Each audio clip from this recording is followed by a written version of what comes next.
Maharashtra State Board 9th Standard Maths Part 2 Geometry Chapter number 5 Quadrilaterals. Hello students, my name is Aisan Ali Asamadi and आज के इस video में we will start with the first practice set 4.1 के first 2 question. So अगर आपको video और उसका solution पसंद आए तो अपने फ्रेंड्स के साथ जरूर शेयर करना ताकि वो भी अच्छे मार्क्स स्कोर कर सके। So start करते विद आवर प्रैक्टिस सेट 4.1 के first question and the question is diagonals of a parallelogram WXYZ intersect each other at point O.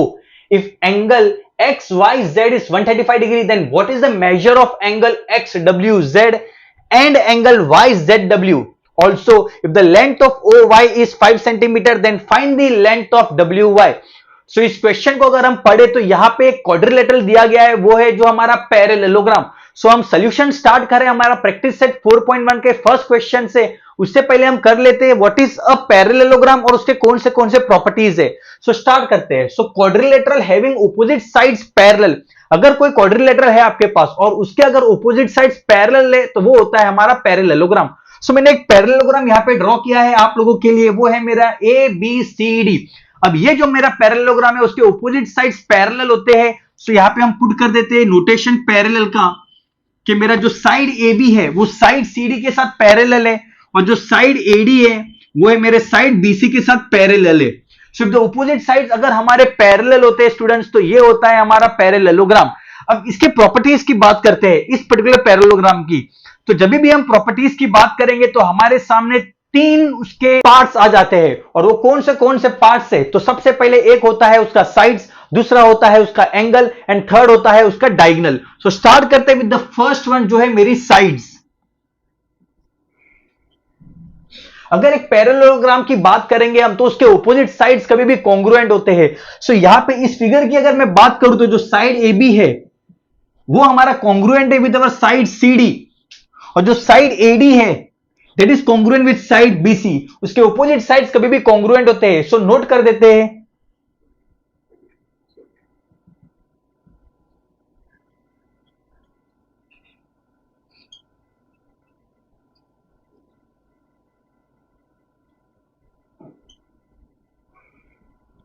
And the second is angles. उसके जो ऑपोजिट एंगल्स होते हैं वो भी होते हैं कॉन्ग्रुएंट। सो यहां पे एंगल A जो होता है, एंगल A हमारा एंगल C के साथ कॉन्ग्रुएंट होता है एंड एंगल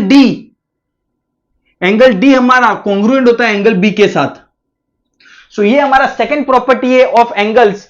सो नोट कर देते हैं वो भी। सो अगर एंगल्स की बात करेंगे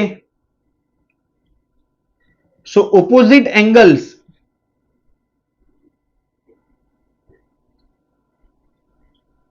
of a parallelogram are congruent। और जो थर्ड है हमारा वो है diagonals. So diagonals of a parallelogram bisects each other. So diagonals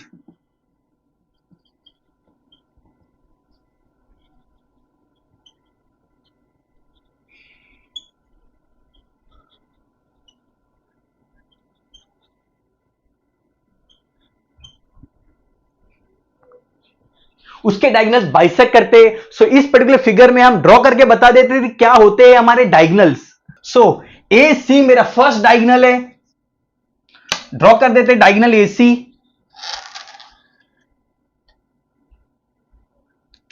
and BD मेरा सेकंड डायगोनल है। अब ये जो डायगोनल्स होते हैं वो एक दूसरे को बाइसेक्ट करते हैं। बाइसेक्ट मींस इक्वली डिवाइड करना। So the value of say the point of intersection, their point of intersection is O and therefore the value of AO is equal to the value of OC। जितना measurement AO का होगा उतना ही measurement OC का होगा। Next the value of OD, जितना measurement OD का होगा उतना ही मेजरमेंट OB का होगा। So these are the properties of a parallelogram. So अगर opposite sides parallel हो गए तो वो होता है हमारा पैरेललोग्राम और साइड्स उसके कॉन्ग्रुएंट होते हैं ऑपोजिट, उसके एंगल ऑपोजिट कॉन्ग्रुएंट होते हैं, उसके डायगोनल बाइसेक्ट करते हैं। और एक इंपॉर्टेंट नोट हमें याद रखना है कि जो हमारे एडजेसेंट एंगल्स होते हैं एक पैरेललोग्राम के they are always supplementary. So हमारे जो एडजेसेंट एंगल्स होते हैं angle A and angle B, हमारा angle A plus angle B की अगर बात करें या फिर angle B and angle C, angle B and angle C, या फिर angle C and angle D, angle C and angle D, या फिर angle A and angle D, angle A and angle D, ये सारे के मेजरमेंट्स कभी भी supplementary होते हैं, so it is 180 degree. So याद रखना है हमें कि the adjacent angles of a parallelogram are supplementary. अच्छे से इसको गो थ्रू कर लेना स्टूडेंट्स। अब हम स्टार्ट करते हैं, इन सारी प्रॉपर्टीज को याद रखना है while solving the practice set 4.1। अब स्टार्ट करते हैं with the practice set 4.1। So students, properties of a parallelogram, जो है हमारे साइड्स, एंगल्स एंड डायगोनल्स का पूरा हमें क्लियर हो चुका है। अब हम स्टार्ट करते हैं with the solution of the practice set 4.1 का फर्स्ट क्वेश्चन। सो इस पर्टिकुलर क्वेश्चन के अंदर हमें दिया हुआ है कि एंगल एक्स वाई जेड का मेजरमेंट 135 डिग्री है। सो एक्स वाई जेड, ये मेरा एंगल का मेजरमेंट 135 डिग्री है, and they have told us to find the measure of angle X W Z. X W Z का मेजरमेंट कितना होगा and Y Z W का measurement कितना होगा। सो वन बाय वन दोनों को सॉल्व करते हैं। तो सबसे पहले इस पर्टिकुलर एंगल का मेजरमेंट फाइंड करते हैं। जब भी आप कोई भी क्वेश्चन को सॉल्व करोगे तो सबसे पहले जो डेटा हमें दिया हुआ है और जो हमें फाइंड करना है, इनके आपस में कोई भी रिलेशन चेक करने का। सो हमें मालूम है कि एक्स वाई जेड का वैल्यू 135 डिग्री है and X W Z find करना है। इनके आपस में क्या रिलेशन है, क्योंकि यहां पे एंगल्स की बात हो रही है तो मेरे पास एंगल्स के दो रिलेशन है। The first one is the opposite angles of a parallelogram are congruent and the second one is the adjacent angles of a parallelogram are supplementary. अब ये जो एंगल है एंगल y और ये जो एंगल है एंगल w, ये मेरे ऑपोजिट एंगल्स है और opposite angles of a parallelogram are congruent and therefore अगर ये 135 डिग्री है तो इसका मेजरमेंट भी हो जाएगा हमारा 135 degree. I hope it's clear. Next, अब हमें इस पर्टिकुलर एंगल का मेजरमेंट फाइंड करना है जो है हमारा वाई जेड डब्ल्यू। अब हमें जो जो मेजरमेंट पता है, ये एंगल और ये एंगल के आपस में कौन सा रिलेशन है, और वो हमारे एडजेसेंट एंगल्स है, ऑपोजिट एंगल्स नहीं है बच्चों, एडजेसेंट एंगल्स है। सो उसके जो एडजेसेंट एंगल कभी भी सप्लीमेंट्री होते हैं। आपके दिमाग में ये क्वेश्चन आ रहा होगा कि सर एंगल y को छोड़ो, क्या मैं एंगल w ले सकता हूं? Yes, you can take angle w also because ये दोनों भी एडजेसेंट एंगल है और एडजेसेंट एंगल कभी भी सप्लीमेंट्री होते हैं। सो स्टार्ट करते हैं with the solution part. So first one, ये वाला एंगल हम फाइंड करते हैं। सो हमें क्वेश्चन में दिया हुआ है एंगल एक्स वाई जेड और फाइंड करना है x W Z. So since quadrilateral WXYZ is a parallelogram, therefore angle जो हमें फाइंड करना है XWZ congruent to angle XYZ because opposite angles of a parallelogram are congruent. Substitute करते हैं student with the values and therefore angle X W Z is equal to angle X Y Z and measure of angle X W Z is equal to 135 degree. Start करते हैं with the second angle and the relation is adjacent angles are supplementary. So since adjacent angles of a parallelogram are supplementary and therefore हमें जो angle find करना है वो है मेरा angle. So W Z Y या Y Z W, angle Y Z W plus angle ये वाला X W Z Y Z W ये angle and X W Z ये वाला एंगल, ये दोनों एंगल हमारे एडजेसेंट एंगल्स है और वो होते हैं हमारे सप्लीमेंट्री। सब्स्टिट्यूट करते हैं Y Z W plus 135 degree equal to 180 degree. So Y Z W equal to 180 degree minus 135 degree and therefore measure of angle Y Z W है हमारा 45 डिग्री।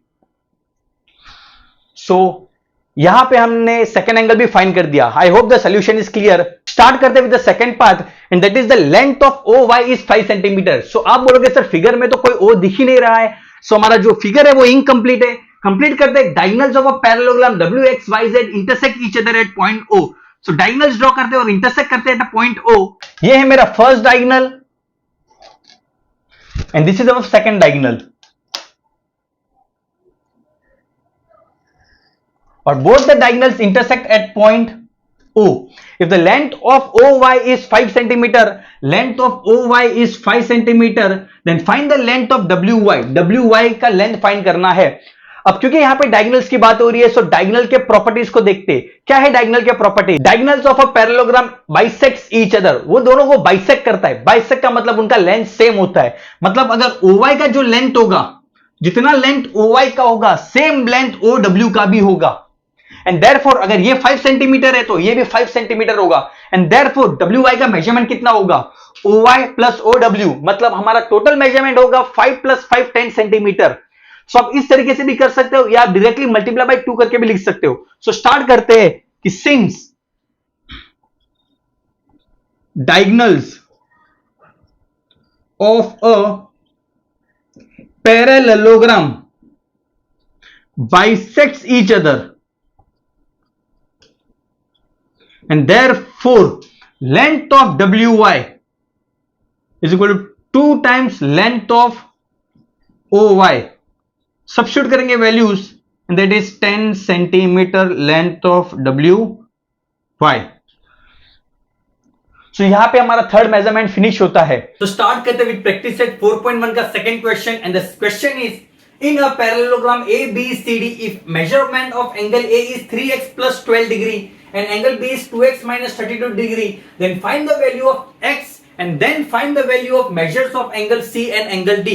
So यहाँ पे quadrilateral ABCD which is a parallelogram की बात हो रही है। तो मैंने एक parallelogram ड्रॉ किया है जिसके opposite sides कभी भी parallel होते हैं। So ये जो opposite sides है ये इसको parallel है and this is parallel to this। और क्या क्या पता है आपको एक पैरेललोग्राम के बारे में, उसकी कौन सी प्रॉपर्टीज होती है, एक बार रिवाइज कर लेना। स्टार्ट करते हैं। और आगे हमें क्या मेजरमेंट दिया हुआ कि एंगल ए का मेजरमेंट 3x प्लस 12 डिग्री है। So measurement of angle A है हमारा 3x plus 12 degree and measurement of angle B is 2x minus 32 degree. So ये है हमारा 2x माइनस 32 डिग्री। अब हमें बोला find the value of x का मेजरमेंट फाइंड करना है। सो किधर है x? ये रहा वो x। इस x का वैल्यू आपको फाइंड करना है। सो आपको जो फाइंड करना है वो इस पर्टिकुलर एंगल ए के अंदर है एंड एंगल बी के अंदर है। सो जो x है वो हमारे दोनों एंगल्स के अंदर है। सो इन दोनों एंगल्स की प्रॉपर्टीज से हम स्टार्ट करते हैं क्योंकि यहाँ पे एंगल दिया हुआ है। सो एंगल के प्रॉपर्टीज को हम लेते हैं। ये जो एंगल ए है और ये जो एंगल बी है वो मेरे क्या ऑपोजिट एंगल्स है कि एडजेसेंट एंगल्स है? यस, ये हमारे एडजेसेंट एंगल्स है। सो एडजेसेंट एंगल का प्रॉपर्टी यूज करते कि the adjacent angles of a parallelogram are supplementary. उस प्रॉपर्टी को यूज करते और इस क्वेश्चन को हम स्टार्ट करते हैं। जब हम इसका सॉल्यूशन करेंगे तो स्लोली हमें समझ में आ जाएगा कि वैल्यू ऑफ एक्स कैसे मिलेगा। सो एडजेसेंट एंगल्स का प्रॉपर्टी हम स्टार्ट करते हैं। Since adjacent angles of a parallelogram are supplementary, therefore angle A plus angle B मेरा 180 डिग्री होगा। Angle A plus angle B होगा हमारा 180 degree. What is the value of angle A? वो है हमारा 3x प्लस 12 डिग्री और angle B का measurement कितना है? 2x माइनस 32 डिग्री और ये दोनों को मिला के 180 डिग्री होता है। ब्रैकेट्स को ओपन करते हैं। So 3x plus 12 plus 2x minus 32 equal to 180। Like terms को साथ में रखेंगे। So 3x plus 2x plus 12 minus 32 equal to 180। इसको फर्दर सिंप्लीफाई करते हैं।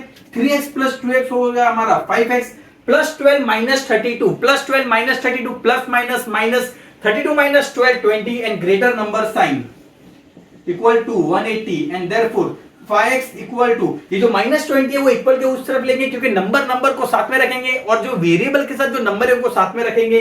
सो this will become 180 plus 20। So 5x equal to 200, x equal to 200 divide by 5, 5 4 जा 20 एंड 0। So x का वैल्यू आ गया हमारा 40। So the value of x is 40। जो हमारा फर्स्ट पार्ट हमें पूछा था find the value of x, वो यहाँ पे फिनिश होता है। सो स्टार्ट करते हैं विद अवर नेक्स्ट पार्ट जो है हमारा angle C and angle D। Angle C का वैल्यू फाइंड करना है, एंगल D का वैल्यू फाइंड करना है। अब हमारे पास जो मेजरमेंट है और एंगल C और एंगल D के आपस में क्या रिलेशन है? हमारे पास एंगल A है, हमें फाइंड करना है एंगल C और एंगल A और एंगल C में क्या रिलेशन है? They are the opposite angles. तो हमारे जो ऑपोजिट एंगल्स होते हैं वो कभी भी कॉन्ग्रुएंट होते हैं। सो जितना मेजरमेंट ऑफ एंगल ए होगा वही मेजरमेंट ऑफ एंगल सी होगा, और जो मेजरमेंट ऑफ एंगल बी होगा वही मेरा मेजरमेंट ऑफ एंगल डी होगा। तो क्या आपको एंगल ए और एंगल बी का मेजरमेंट मालूम है? हमें जो measurement of angle A and angle B का जो पता है वो इन टर्म्स ऑफ एक्स है, ये इन टर्म्स ऑफ एक्स है। हमें उनका एक्चुअल वैल्यू फाइंड करना है। एक्चुअल वैल्यू मतलब क्या, वो 40 डिग्री है, 50 डिग्री है, 110 डिग्री है, कितना वैल्यू है वो फाइंड करो। सो सबसे पहले angle A and angle B find करते हैं, फिर बता देते हैं कि वो ऑपोजिट एंगल से, और वो हमें angle C and angle D मिल जाएगा। अब एंगल ए का वैल्यू फाइंड करने के लिए ये 3x + 12 है। सो हमें जो x का वैल्यू मिला वो इसमें सब्स्टिट्यूट कर देते हैं, तो इसका एक्चुअल वैल्यू हमें समझ में आ जाएगा। सो स्टार्ट करते हैं finding the values of angle A and angle B. So मेरा एंगल ए क्या है? Angle A equal to 3x + 12 degree है। सो 3 इंटू 3x है, 3 मल्टीप्लाई बाय x है, सो मल्टीप्लाई बाय x करेंगे। सो मल्टीप्लाई बाय x का value जो हमें 40 मिला है plus 12, and this will become 4 3 12, 120 + 12, ये हो जाएगा 132 डिग्री। एंड एंगल बी है मेरा 2x - 32 degree, 2 multiply by 40 - 32 degree, so 80 - 32 degree. Rough work करेंगे, 80 - 32, 7 10, 10 - 2 8, 7 - 3 4, सो 48 डिग्री। सो एंगल ए का वैल्यू है 132 डिग्री एंड एंगल बी का वैल्यू है मेरा 48 डिग्री। अब इन दोनों एंगल्स हमें मिल गए। अब हम फाइंड करते हैं angle C and angle D. So मेरा जो एंगल सी है वो है कॉन्ग्रुएंट टू एंगल ए, और जो एंगल डी है मेरा वो है congruent to angle B. Angle A and angle C congruent है बिकॉज ये ऑपोजिट एंगल से, and angle B is congruent to angle D because ये ऑपोजिट एंगल से। लिख डालते हैं हम, opposite angles of a parallelogram are congruent, and therefore measure of angle C हो गया हमारा, जितना ए था 132 degree, and measurement of angle D हो गया हमारा 48 डिग्री। सो ये हमारा सेकेंड पार्ट हो गया। एंड द लास्ट जो हमें पूछा था एंगल डी भी हम यहां पे फिनिश होता है। अब angle C and angle D ले लो या एंगल ए और एंगल बी ले लो, ये हमारे एडजेसेंट एंगल्स है, और हमें पता है और एक प्रॉपर्टी, चलो क्रॉस चेक कर लेते हैं। हमारे जो एडजेसेंट एंगल्स होते हैं वो कभी भी सप्लीमेंट्री होते हैं। तो क्या angle A and angle B supplementary है? तो दोनों को प्लस करके चेक कर लेते हैं क्या 180 डिग्री होता है। सो 132 degree and 48 degree, 8 + 2 10, 3 4 5 6 7 8 and 180, and yes हमारा angle A and angle B मिला के 180 डिग्री होता है, and the answer is correct. So students, यहाँ पे प्रैक्टिस सेट 4.1 का सेकंड क्वेश्चन का सॉल्यूशन कंप्लीट होता है। अच्छे से इसको गो थ्रू कर लेना और एक दो बार प्रैक्टिस, और अगर ये दोनों सम्स का सॉल्यूशन अगर पसंद आया हो और इजी भी लगा हो तो अपने दोस्तों के साथ जरूर शेयर करना ताकि उनको भी इसका फायदा हो सके। Thank you so much. मिलते हैं next lecture with the next question number 3 and question number 4। Thank you.